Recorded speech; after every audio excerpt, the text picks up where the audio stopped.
ब्राह्मण ने उसमें शामिल हुए थे और जो उस यज्ञ में भाग लिए थे और विजय प्राप्त किए थे, उन्हें गोस्वामी की पदवी प्राप्त हुआ था। उच्च कोटि के ब्राह्मण को गोस्वामी के जो पदवी प्राप्त हुए थे, उनके वंशज दशनाम गोस्वामी ब्राह्मण हैं। इस बात को हमको समझना पड़ेगा। जब दस गुरुवादी शंकराचार्य का दौर आया तो उन्होंने दशनामी गोस्वामी को ही अपने साथ झंडा उठवाया था और 4 मठों की स्थापना किया था और उन्होंने स्पष्ट कहा था कि दशनाम गोस्वामी ब्राह्मणों, इस मठ की रक्षा करना आपका दायित्व है।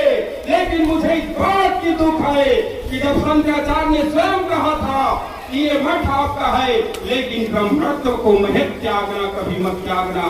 लेकिन इन्होंने मठ को त्याग दिया, इन्होंने ब्राह्मण भी कहना छोड़ दिया। इसलिए आज हमारे मठ और हमारे आश्रम छीने जा रहे हैं।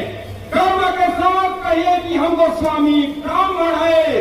दुनिया में ऐसी ताकत नहीं बना कि आपका मठ को छीन लेगा, ऐसी कोई व्यवस्था नहीं बनी। लेकिन आज आप मठ के महंत होकर के भी आप कहिए कि हम ब्राह्मण सन्यासी महंत है, मठाधीश है, लेकिन आप कहोगे कि हम ब्राह्मण नहीं हैं, तो सरकार भी आपके मठ को छीन लेगा, क्योंकि ये आपका अधिकार सिर्फ ब्राह्मणों को है। वैसे क्षत्रिय और जो शूद्र होते हैं उनको अधिकार, ब्राह्मण का जो कर्म है उससे अलग कर्म है, तो अपना जो कर्म है, अपना अधिकार है, उसको आपको समझना पड़ेगा कि ब्राह्मण सिर्फ एक प्रकार के नहीं होते।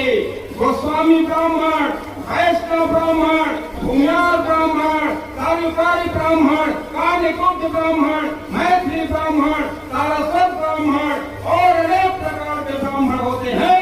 उसी प्रकार गोस्वामी ब्राह्मण भी है। गोस्वामी समाज कब तक कहोगे, कब कहोगे कि हम ब्राह्मण हैं? अगर तुम हिंदू हो, हिंदू सनातन धर्म में 4 वर्ण है, ब्राह्मण क्षत्रिय वैश्य शूद्र। 4 वर्ण के अंतर्गत आने वाला ही जब हिंदू है तो एक वर्ण को गोस्वामी कहेगा कि मैं ब्राह्मण हूँ, तभी वह हिंदू है।